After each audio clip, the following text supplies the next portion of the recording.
Bonjour, bienvenue dans cette vidéo consacrée à la correction de l'examen de mathématiques du jury CE2D général de la deuxième session de l'année scolaire 2022-2023.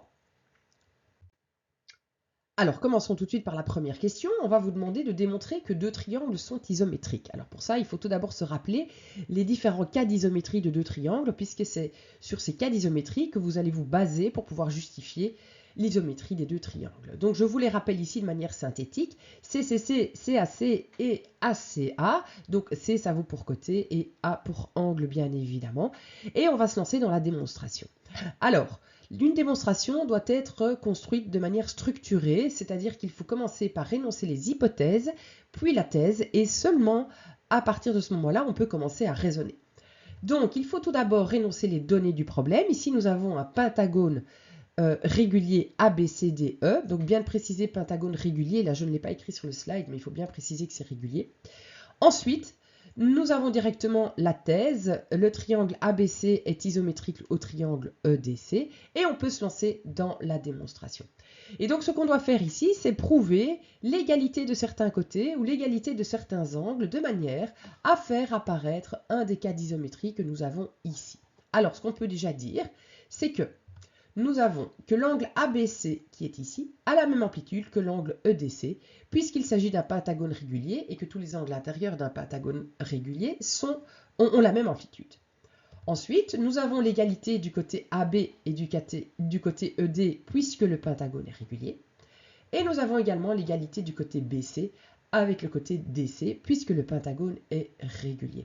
Et donc, quand nous avons réussi à justifier ces trois égalités, eh bien, nous nous retrouvons dans un cas d'isométrie, puisque nous avons réussi à montrer que deux côtés de ce triangle-ci ont même longueur que leur côté homologue dans l'autre triangle, et que l'angle compris entre les deux côtés qu'on venait de considérer a la même amplitude que son homologue dans l'autre triangle, et donc ça nous permet de prouver que le triangle ABC est isométrique au triangle EDC, puisque nous avons le cas d'isométrie CAC qui est ici.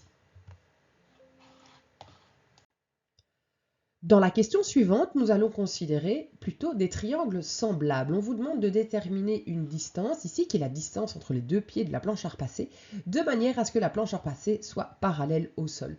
Et donc, lorsque nous aurons la planche à repasser ici parallèle au sol, eh bien, nous avons ces deux triangles-ci qui sont des triangles semblables puisque leurs angles sont chaque fois égaux à leurs homologues. Et lorsque nous avons des triangles semblables, nous pouvons écrire des proportionnalités entre les différents côtés.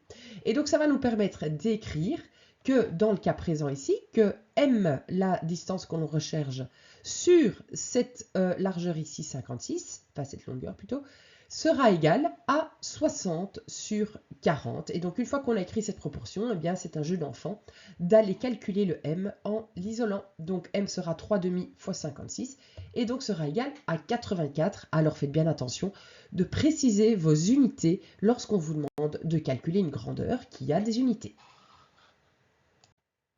Alors, nous passons au triangle rectangle. Alors, qui dit triangle rectangle dit évidemment le théorème de Pythagore que tout le monde connaît bien. Donc, la longueur de l'hypoténuse au carré sera égale à la somme des carrés des longueurs des côtés de l'angle droit qui sont là. Première question un petit peu théorique. On vous parle d'un triangle MNP et on vous donne ici une relation entre les côtés. Et donc, la façon dont cette relation est écrite montre bien que c'est MN qui est l'hypoténuse. Et donc, si c'est MN qui est l'hypoténuse, alors ça veut dire que le sommet de l'angle droit, eh bien, c'est le sommet P, bien évidemment, puisque c'est celui qui n'appartient pas à l'hypoténuse. Exercice suivant, nous avons un problème. Marc vient de fixer une étagère contre un mur qui est parfaitement vertical. Il effectue quelques mesures. Il voudrait bien vérifier si son étagère est bien horizontale. Alors, si l'étagère est horizontale, nous aurons ici un triangle rectangle et donc nous devons avoir la vérification de ce théorème de Pythagore. C'est ce que nous allons vérifier maintenant en calculant tout d'abord la somme des carrés des longueurs des côtés de l'angle droit. Donc ici, nous avons 1 mètre. Ici, nous avons 50 cm. Faites bien attention à mettre ces deux grandeurs dans les mêmes unités, sinon ça n'a pas de sens. Donc, je fais 100 au carré plus 50 au carré. Ça me donne 12 500. Et je dois bien évidemment vérifier que c'est égal à l'hypoténuse au carré. Mon hypoténuse ici fait 1,20 m, donc 120. Or, quand je mets 120 au carré, j'ai 14 400. Ces deux valeurs ne sont pas égales, ce qui veut dire que non, cette tablette d'étagère n'est pas horizontale puisque nous n'avons pas un triangle rectangle. Dernière question de triangle rectangle, on vous demande de construire un segment de longueur racine de 32 cm et d'indiquer la démarche. Alors le truc, c'est d'en fait exprimer 32 comme une somme de 2 carrés. Alors il y a parfois plusieurs possibilités, mais ici la plus simple est peut-être simplement de dire que 32 est égal à 16 plus 16. Ça permet de faire apparaître une relation de Pythagore de la manière suivante, c'est-à-dire que racine de 32 au carré, c'est-à-dire 32, est bien égale à 4 au carré plus 4 au carré, c'est-à-dire 16 plus 16. Il suffit alors de dessiner un triangle rectangle isocèle dont les côtés de l'angle droit valent tous les deux 4 pour que l'hypoténuse mesure exactement racine de 32. Question suivante, on passe à de l'analyse. On vous a présenté ici un graphique de fonction et on vous demande de répondre aux questions suivantes en vous basant sur le graphique. Tout d'abord, première question, quel est le domaine de définition de la fonction? Eh bien, donc vous pouvez voir où cette fonction existe, pour quelle valeur de x cette fonction existe, et faites bien attention à la différence qui existe entre un point ici qui est vide, qui est creux, donc vous voyez le petit rond blanc ici, donc qui n'est pas colorié, et un autre point ici noir colorié, qui veut donc dire que dans ce cas-ci la fonction existe, mais ici la fonction n'est pas définie pour x est égal à moins 1. Ce qui veut dire que votre domaine de définition est donné par l'intervalle qui va de moins 3 à moins 1, moins 3 est compris puisqu'ici le point est noir, moins 1 n'est pas compris puisque le point est blanc, et donc vous voyez ici le sens d'orientation des crochets. Union, donc il y a un deuxième intervalle qu'il faut considérer, c'est l'intervalle qui va de 1 à plus l'infini, puisqu'il n'y a pas ici un point noir dessiné, il faut considérer que cette fonction continue sur sa lancée. Et donc on peut considérer qu'elle va jusqu'à plus l'infini. Attention, l'infini n'est jamais compris dans un intervalle puisque l'infini n'est pas réel. Alors, on vous demande quelles sont les racines, quels sont les zéros, c'est-à-dire là où la fonction coupe l'axe des x, eh bien, il n'y en a qu'une seule, c'est x est égal à 1. Donc, le piège aurait été d'écrire x est égal à moins 1, mais ce point-ci est vide. Puis, on vous demande de donner un tableau de signes de la fonction ainsi qu'un tableau de variation. Donc, dans la ligne des x, vous devez mettre toutes les valeurs particulières de la fonction. Et moi, j'aime beaucoup qu'on voit aussi apparaître le domaine de définition de la fonction. Donc, je assure les zones qui n'appartiennent pas au domaine de définition. Et à partir de là, vous pouvez remplir les signes et écrivez quelque chose pour les signes, pour chaque valeur particulière de x que vous avez et pour chaque zone entre deux valeurs particulières. Donc, lorsque x vaut moins 3, ma fonction est négative. Entre moins 3 et moins 1, elle est toujours négative. En moins 1, attention, elle n'est pas définie, donc j'ai écrit ici nd. En x est égal à 1, ma fonction est nulle, donc je ne vais pas mettre plus ou moins, puisque c'est nul. Et par contre, à partir de là, elle est toujours positive.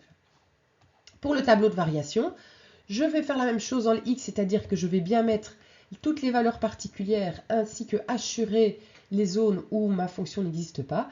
Et dans le tableau de variation, je vais plutôt indiquer là où ma fonction est croissante ou décroissante, et je peux faire ça à l'aide d'une flèche. Donc dans ce cas-ci, ma fonction est croissante tout le temps, et donc je dessine cette flèche en oblique vers le haut à droite. On passe plus particulièrement aux fonctions du premier degré. Alors, petit rappel pour la fonction du premier degré, son graphique est une droite et l'équation d'une droite est donnée par y égale mx plus p. Le paramètre m donnant la pente de la droite et le paramètre p donnant l'ordonnée à l'origine. Alors, sachant cela, la première question est très simple. On vous demande de donner l'équation de cette droite. Vous voyez que cette droite passe par moins 2 au niveau de l'axe des y. Donc, ça veut dire que l'ordonnée à l'origine, c'est moins 2. Donc, ça veut dire que le p vaut moins 2. Et puis, pour calculer la pente, ce que vous faites, c'est que vous prenez 2 points de cette droite et vous calculez le delta y sur le delta x qu'il y a entre ces deux points-là. Donc, ici, nous avons 1, ce qui veut dire que la pente, c'est 1. Le coefficient de x, c'est 1. Et donc, voilà, ça me permet de déterminer que la droite D a pour équation y est égal à x moins 2. Et puis on vous pose quelques petites questions concernant cette droite et d'entourer la bonne réponse. S'agit-il d'une fonction affine ou linéaire? Eh bien, puisque cette droite ne passe pas par l'origine, il s'agit d'une fonction affine. Cette fonction, elle est croissante puisque la pente est positive. Et puis vous voyez bien que quand on va de gauche à droite, cette fonction, elle monte. L'ordonnée à l'origine de D, ben, j'en ai déjà parlé puisque ça m'a aidé à trouver l'équation L vaut moins 2. Et la racine ou le zéro de cette fonction, eh bien, à vous de venir voir où ce graphique vient couper l'axe des x et c'est en x est égal à 2. Et puis on vous demande de tracer dans le repère ci-dessus le graphique de la fonction f de x est égal à 3. Donc y est égal à 3, c'est une fonction constante et nous avons donc une droite horizontale. Alors on continue avec du premier degré. Avec un petit problème. Donc on vous parle d'un parc de loisirs qui propose 2 tarifs aux visiteurs. Une formule A avec un abonnement à payer et puis un petit prix par entrée, ou bien une formule B sans abonnement, mais un prix plus élevé par entrée. Et on vous demande de calculer à partir de combien d'entrées la formule A est plus avantageuse que la formule B. Alors il faut bien évidemment d'abord mettre tout ceci en équation. Donc nous allons exprimer la formule A en fonction de x, c'est-à-dire en fonction du nombre d'entrées. Et la formule A, eh bien c'est 150 le prix fixe de l'abonnement, plus 10 € par entrée, donc plus 10 fois X. Tandis que la formule B, eh bien nous avons 35 € par entrée, donc 35 fois X. On demande quand la formule A est plus avantageuse que la formule B, donc il faut que la formule A soit moins chère, donc plus petite, et donc l'inéquation s'écrit de la manière suivante. Pour résoudre ce problème, il n'y a plus qu'à résoudre l'inéquation. Donc, nous allons mettre tous les termes contenant le x du même côté. Donc, j'ai 150 plus petit que 25x, puisque le 10x ici, je l'ai passé de l'autre côté. Et puis, je divise par 25 pour trouver que x doit être plus grand que 6. Et donc, la formule A est plus avantageuse à partir de 6 entrées. On passe à de l'algèbre. La première question d'algèbre concerne la division euclidienne du polynôme p de x qu'il faut diviser par 3x plus 2. Alors pour effectuer une division euclidienne, eh bien, nous allons effectuer une sorte de calcul écrit de polynôme que je vais donc présenter de la manière suivante. Alors il y a toute une technique, toute une procédure pour faire cette division. Si vous n'êtes pas familier avec cette division de polynômes, eh bien je vous invite à visionner la vidéo qu'il y a sur ma chaîne YouTube où j'explique donc cette méthode. Donc je vais maintenant faire cette division un peu rapidement en supposant qu'en fait vous connaissez cette méthode. Donc nous allons diviser le plus haut degré ici par le plus haut degré du diviseur, ça nous donne x carré. Ce x carré va remultiplier le diviseur en entier et je viens écrire les termes ici que je vais donc soustraire à mon dividende, ce qui me donne ceci et je recommence ma méthode. Je reprends le plus haut degré 6x carré, je divise par le plus haut degré du diviseur, ça me donne 2x. Le 2x ici va venir remultiplier le diviseur qui est là et je vais soustraire ce résultat à mon dividende que j'avais ici. Ça me donne moins 21x moins 8. Et je vais encore continuer une fois puisque j'ai encore ici toujours le degré de mon diviseur. Je vais diviser moins 21x par 3x, ça fait moins 7. Le moins 7 vient remultiplier mon diviseur. Je viens soustraire ce résultat ici et j'obtiens le reste ici qui est 6. À ce moment-là, ma division s'arrête puisque ce que j'obtiens ici comme reste est d'un degré inférieur au degré du diviseur. Une fois que j'ai fait cette division, eh bien, je peux venir lire ici le quotient et ici le reste. Et donc je peux répondre à la question qui est posée, c'est-à-dire de donner le quotient et de donner le reste. La question suivante concerne les fractions algébriques. On vous demande de factoriser l'expression, de poser les conditions d'existence, puis de simplifier au maximum pour pouvoir effectuer la multiplication. Donc nous allons factoriser chaque numérateur et chaque dénominateur indépendamment les uns des autres. Alors le premier numérateur qui est là, je vois tout de suite que je peux mettre un 2 en évidence. Ça va faire apparaître un facteur x carré moins 16 qui est un produit remarquable, une identité remarquable que je vais pouvoir factoriser sous la forme x moins 4 fois x plus 4. Au dénominateur, je vais pouvoir mettre un x en évidence ici pour x carré moins 4x. Et ici, x carré plus 8x plus 16. Je détecte également un produit remarquable et je vais donc pouvoir factoriser assez facilement mon expression. La voici. Alors une fois que c'est factorisé, poser les conditions d'existence est un jeu d'enfant puisqu'il suffit de s'assurer que chaque facteur de chaque dénominateur est différent de 0. Donc pour ce facteur-ci, nous allons avoir que x doit être différent de 0. Pour celui-ci, nous allons avoir que x doit être différent de 4. Et pour celui-ci, que x doit être différent de moins 4. Lorsque ces conditions d'existence sont posées, je vais pouvoir simplifier en eh bien, supprimant des facteurs qui apparaissent au numérateur et au dénominateur. Par exemple, ici, x moins 4, que je peux simplifier. Je peux également simplifier un facteur x plus 4 et je peux également simplifier un facteur x, ce qui veut dire que si j'effectue la multiplication maintenant avec les facteurs qui me restent, eh bien mon expression devient 6x, parce que 2 fois 3x, sur x plus 4.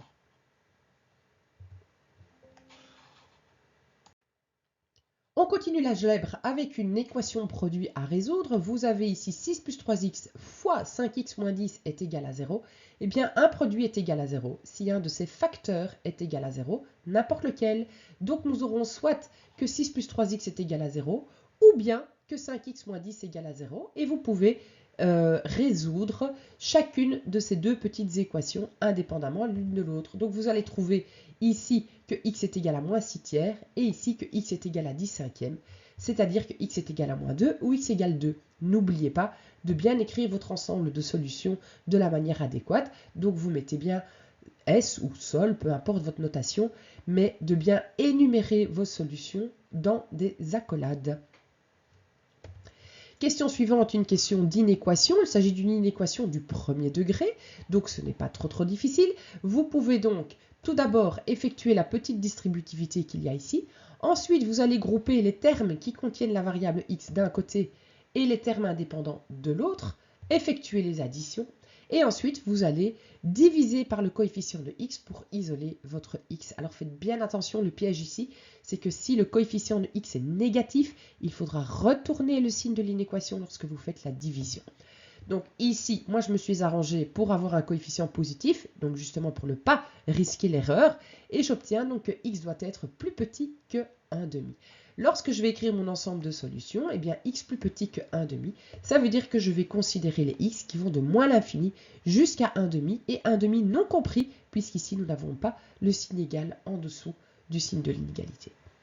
Et puis on vous demande si moins 1,5 est solution de cette inéquation. Et donc pour répondre à cette question, il faut simplement vous demander si moins 1,5 appartient à cet intervalle ou si moins 1,5 répond bien à cette condition-là, c'est-à-dire x plus petit que 1,5. Et la réponse est tout à fait oui. Donc c'est vrai. Et la justification, eh bien, vous pouvez par exemple écrire que moins 1,5 est bien plus petit que 1,5 et donc fait partie de l'ensemble des solutions.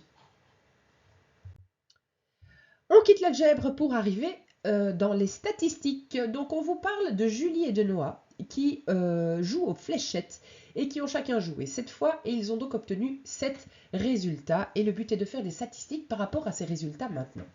Première question, on vous demande de calculer le nombre de points moyens obtenus par Noah. Donc vous avez ici, dans la ligne Noah, les 7 résultats de ces 7 parties de fléchettes. Et donc, on vous demande de calculer la moyenne. Donc, pour calculer la moyenne, vous devez additionner tous les résultats et diviser par le nombre de résultats, c'est-à-dire par 7. Et vous obtenez 51. Donc, ce 51 que l'on peut écrire dans le tableau. Puis, on vous demande de calculer le nombre de points obtenus à la 6e partie pour Julie. Donc, vous voyez que pour Julie, on vous a indiqué que la moyenne, c'est 51, mais la case ici, elle est vide, donc comme si le tableau avait été effacé. Alors, le raisonnement est similaire, sauf que l'inconnu n'est pas au bon endroit. Donc, si vous additionnez les 7 résultats ici, que vous divisez par 7, vous devez obtenir 51. Simplement, un de ces résultats est l'inconnu. Donc, vous pouvez isoler ce x en, tout d'abord, multipliant le 7 ici par 51 de l'autre côté du signe égal, et puis en soustrayant les différents résultats pour pouvoir isoler le x. Et donc vous allez obtenir 65 et que vous pouvez donc compléter dans le tableau. Ensuite, on vous demande de rechercher la médiane des points obtenus par Julie et Noah. Alors pour déterminer la médiane, le plus facile, ou en tout cas le plus visuel, c'est peut-être de reclasser les résultats de Julie et de Noah par ordre croissant.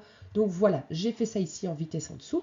Donc ici, nous avons les résultats de Julie qui vont de 7 à 100 et les résultats de Noah qui vont de 28 à 85. La médiane est le résultat qui coupe exactement l'effectif en deux. Donc en fait, celui qui se trouve au milieu des résultats. Donc 62 pour Julie et 40 pour Noah. Donc vous voyez bien qu'à chaque fois, j'ai entouré ici la valeur qui est telle que en dessous, il y a 3 résultats et au-dessus, il y a 3 résultats. Donc c'est bien le résultat qui est au milieu de l'effectif des résultats. Donc voilà les deux médianes. Je continue. Ensuite, on vous demande de rechercher le premier et le troisième quartile pour Julie et Noah. Alors, dans une situation comme ça où il n'y a que très peu de résultats, trouver le premier quartile et le troisième quartile, c'est assez facile. Il suffit de faire un peu un raisonnement similaire à la médiane, mais de faire un raisonnement de médiane sur la première moitié des résultats, ça va vous donner Q1, et de faire un raisonnement de médiane sur la deuxième moitié des résultats, et ça va vous donner Q3. Donc, on trouve très facilement que pour Julie, le Q1, c'est 12, et le Q3, c'est 81. Et pour Noah, de la même manière, ici, nous avons 28 qui est le Q1, et 74 qui est le Q3. Et puis on vous demande de représenter les deux boîtes à moustaches, donc la boîte à moustaches de Julie et la boîte à moustaches de Noah. Alors la boîte à moustaches, c'est une représentation qui est un petit peu peut-être rigolote, mais qui est donc très bien codifiée. Voici la boîte à moustaches de Julie. Donc je vous rappelle que dans une boîte à moustaches, vous avez un rectangle. Ce rectangle va de Q1, 12, à Q3, 81, et il y a une ligne au milieu de ce rectangle qui indique la médiane, donc ici 62. Et ensuite, normalement, nous avons encore deux petits segments ici avec deux petits traits qui vont normalement jusque Q1 et Q9, et puis encore 2 points aux extrémités pour donner les valeurs minimales et maximales. Mais vu le nombre restreint de résultats ici, on peut aussi simplement marquer ici en limite du petit segment ici, mettre la plus petite valeur, c'est-à-dire 7, et ici la plus grande, 100. Il est évident que ces nombres doivent respecter une échelle. Donc c'est comme si ici il y avait un axe gradué logiquement et vous devez donc respecter la graduation pour noter toutes ces différentes valeurs. Et j'ai représenté ici la boîte à moustaches de Noah et je l'ai représentée en fait à la même échelle avec la même graduation, ce qui va nous permettre de comparer ces boîtes à moustaches. Et donc je les ai même alignées de manière à ce qu'on voit bien les différences. Et donc pour la boîte à moustaches de Noah, la particularité, c'est que vous voyez ici la valeur minimale qui est la même que Q1 et donc le petit trait ici qu'on devrait avoir à l'extérieur, il est tout contre le bord du rectangle. Puis on vous demande de comparer les deux séries et donc ce que vous pourriez dire, c'est que bien que les deux valeurs ici moyennes soient les mêmes, les deux distributions statistiques sont quand même fort différentes puisque les résultats de Julie sont beaucoup plus dispersés. Ça se voit par l'étalement de la boîte à moustaches comparé à la boîte à moustaches de Noah qui est beaucoup plus compacte. Alors, on passe à la géométrie dans l'espace. On vous donne un tétraèdre avec quelques points particuliers dessus. Et la première question qu'on vous demande, c'est de déterminer, si c'est possible, une droite gauche avec BD. Alors, il faut pour ça bien visualiser BD. Et donc, vous voyez que BD appartient à la face que je qualifierais de avant-gauche, mais BD appartient aussi à la face que je qualifierais de arrière dans mon tétraèdre. Alors, si vous devez trouver une droite gauche à BD, vous devez trouver une droite qui n'appartient à aucune de ces deux faces. Donc, pas de droite appartenant à la face avant-gauche ni à la face arrière. Donc, vous pouvez prendre, par exemple, n'importe quelle droite qui appartient à la face de droite, à la face avant, à la face ADC. Et j'ai choisi, moi, par exemple, de représenter ici la droite AC. Mais vous auriez pu choisir n'importe quelle droite de cette face DAC. Et donc, il y avait plusieurs choix possibles.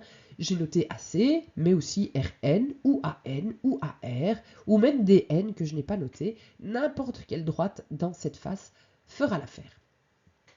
Ensuite, on vous demande une droite séquente avec BD. Alors là, c'est simple. N'importe quelle droite qui passe par B sera séquente à BD, ou n'importe quelle droite qui passe par D, ou n'importe quelle droite qui passe par un point de BD, donc par exemple M. Et donc là, vous avez l'embarras du choix. Du moment que la droite comprend B, D ou M, vous êtes dans le bon.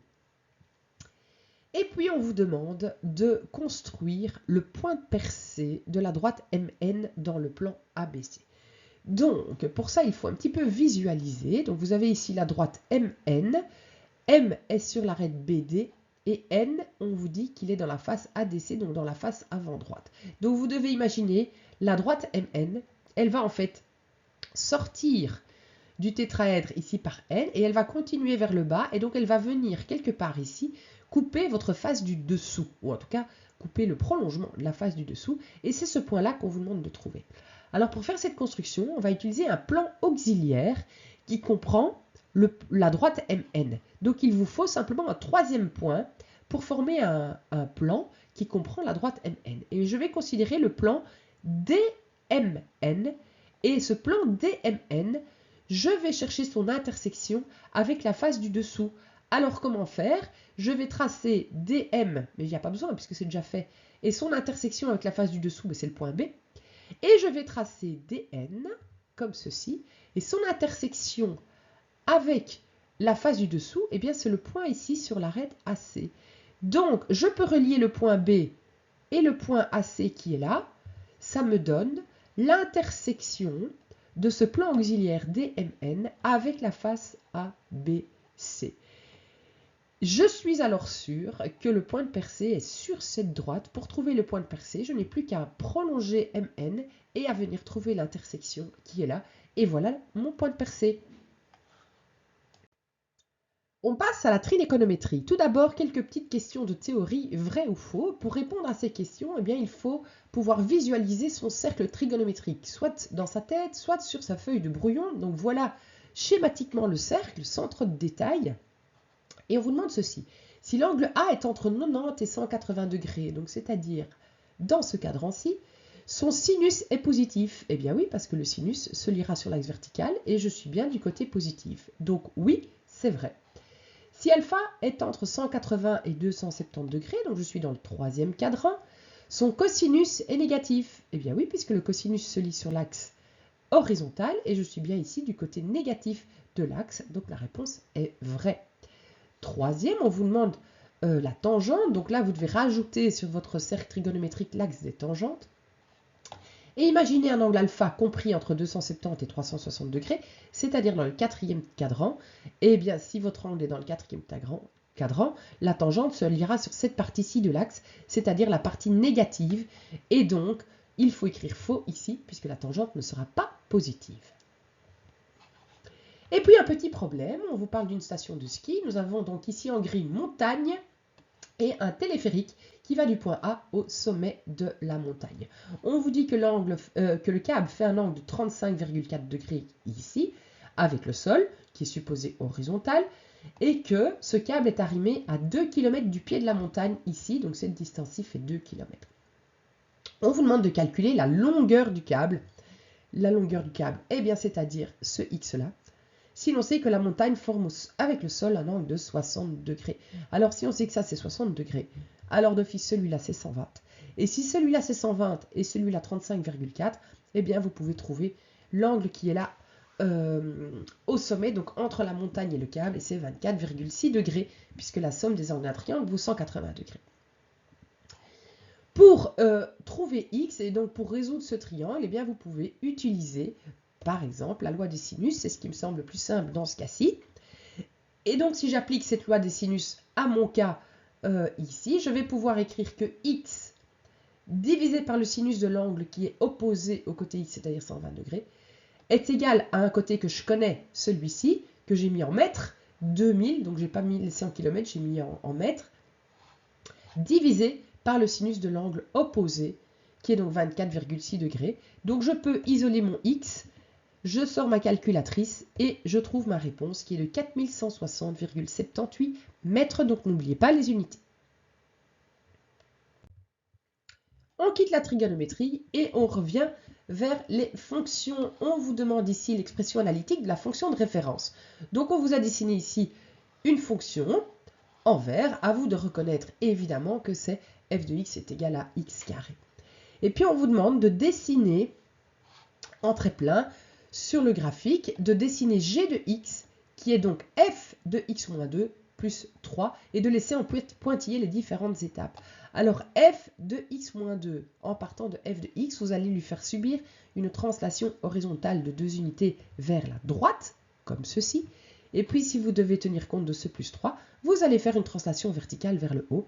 Et donc voici la fonction que vous deviez dessiner. On vous demande ensuite de donner son expression analytique. Donc vous devez réécrire ceci, mais en sachant que f de x, c'est x carré. Donc vous allez en fait écrire x moins 2, le tout au carré, plus 3. On passe maintenant au deuxième degré. On vous donne une fonction du deuxième degré ici, f de x égale moins x carré plus 4x moins 3. Et le but de la question est de représenter cette fonction, mais après avoir répondu à une série de petites questions. La courbe représentant cette fonction s'appelle bien évidemment une parabole, puisque c'est une fonction du second degré. On vous demande l'équation de l'axe de symétrie, donc j'ai mis les réponses ici en dessous. Eh bien, l'axe de symétrie, son équation, elle est donnée par x égale à moins b sur 2a. Donc on trouve le b ici, le coefficient de x, et le a, c'est le coefficient de x carré. Donc on a moins 4 sur moins 2, c'est-à-dire 2. Je peux déjà éventuellement tracer cet axe de symétrie légèrement en pointillé sur mon graphique. Ensuite, on demande les coordonnées du sommet. Alors le sommet se trouve toujours sur l'axe de symétrie. Donc on connaît déjà l'abscisse du sommet, c'est 2. Pour trouver son ordonnée, il suffit de prendre cette abscisse 2 et de la placer dans l'expression de la fonction et de calculer le f de x correspondant. Et de cette manière-là, nous trouvons le sommet qui est donc de coordonnées 2, 1. En effet, si je remplace ici x par 2, je vais avoir moins 2 au carré, plus 4 fois 2 plus 8, moins 3, et ça fait 1. Donc je peux placer sur mon graphique le point 2, 1, qui sera donc le sommet de ma parabole. Ensuite, on demande l'intersection avec l'axe des abscisses. Alors, pour trouver l'intersection avec l'axe des abscisses, il faut considérer f de x est égal à 0. Et donc, il faut résoudre cette équation du second degré. Donc ça, vous pouvez résoudre facilement à l'aide de delta. Dans ce cas-ci, delta est égal à 4. Et vous trouvez x grâce à la formule bien connue ici. Et vous trouvez donc comme première valeur 1 et comme deuxième valeur 3. Alors, faites bien attention qu'on ne vous demande pas les racines. Si on vous demandait les racines ou les zéros, il faudrait répondre simplement 1 ou 3, mais qu'on vous demande l'intersection avec l'axe des abscisses. Et donc une intersection, c'est un point. Donc ça veut dire que vous devez donner les coordonnées des points, et il y en a deux. Donc le point 1, 0 et le point 3, 0, que je vais aussi placer sur mon graphique. Ensuite, on vous demande les coordonnées du point d'intersection du graphe de f avec l'axe des ordonnées. L'axe des ordonnées, c'est quand x est égal à 0. Et lorsque vous remplacez dans l'expression de la fonction x par 0, vous obtenez f de 0 égale moins 3. Et donc le point d'intersection, c'est 0, moins 3, que je vais aussi placer sur mon graphique. Et puis on vous demande de dessiner cette parabole. Alors moi, par facilité, en tout cas pour m'aider dans mon dessin, chaque fois qu'il y a possibilité et que j'ai trouvé un point particulier de la parabole, je vais dessiner son symétrique, surtout quand j'ai pris la peine de dessiner l'axe de symétrie. Donc je rajoute ce point-là, et puis comme ça va m'aider à dessiner proprement cette parabole.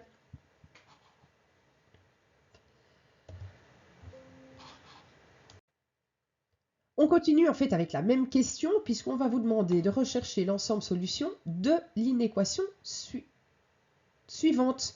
Donc elle est ici. Pour ça, eh bien, vous avez votre graphique et vous allez donc pouvoir faire un tableau de signes. Un tableau de signes de votre expression. Donc ce tableau de signes, soit bien, il est facilité parce que vous avez déjà le graphique. Et donc vous voyez bien que les valeurs particulières sont 1 et 3.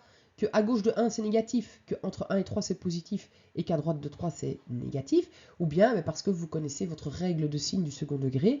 Une expression du second degré est toujours du même signe que A, donc ici négatif, sauf entre les racines où il y aura le signe opposé, et donc on a ceci. Une fois que vous avez ça, eh bien vous pouvez très facilement répondre à la question de savoir quelle est la solution de cette inéquation. On demande que l'expression soit plus petite que 0, donc négative, et donc votre ensemble de solutions est donné par toute cette zone-ci et toute cette zone-ci, c'est-à-dire l'intervalle qui va de moins l'infini à 1, union l'intervalle qui va de 3 à plus l'infini. Attention, 1 et 3 non compris, donc faites bien attention à l'orientation de vos crochets. On passe à de la géométrie analytique plane. On vous donne un graphique où il y a déjà plusieurs points qui sont placés et on vous demande de calculer les composantes des vecteurs. Alors tout d'abord le vecteur BA. Par facilité, dessinez-le. Donc le vecteur BA, il est là et on vous demande ses composantes. Donc vous partez de B, vous allez vers A et vous comptez le nombre de carrés. Vous allez de 6 carrés vers la gauche, donc ça fait moins 6, et 1 carré vers le haut, ça fait plus 1. Et voilà les composantes, moins 6 et 1. Puis on vous demande le vecteur moins dB. Alors moins dB, c'est le vecteur BD. Donc dessinez-le également pour vous aider. Et quand vous allez de B à D, vous allez de 1 carré vers la gauche, donc moins 1, et de 6 carrés vers le bas, donc moins 6, voilà les composantes. Ensuite, on vous demande de construire le vecteur FA plus DC et de rechercher ses composantes. Alors, si vous dessinez FA plus DC comme ça, vous allez fort probablement dessiner le vecteur en dehors de la zone de graphique. Mais vous pouvez bien évidemment dessiner DC plus FA, ça ne change rien. Hein. Donc, l'addition de vecteurs, elle est commutative, donc vous pouvez changer l'ordre. Donc, moi, je trace DC, je trace FA, et je vais coulisser FA jusqu'à ce qu'il vienne commencer à l'extrémité de DC, de manière à pouvoir construire la somme des deux vecteurs qui est là. Et pour trouver les composantes, eh bien, de nouveau, je vais du point D à ce point-là, 3 carrés vers la gauche, moins 3, 3 carrés vers le haut, plus 3. Voici les composantes de mon vecteur.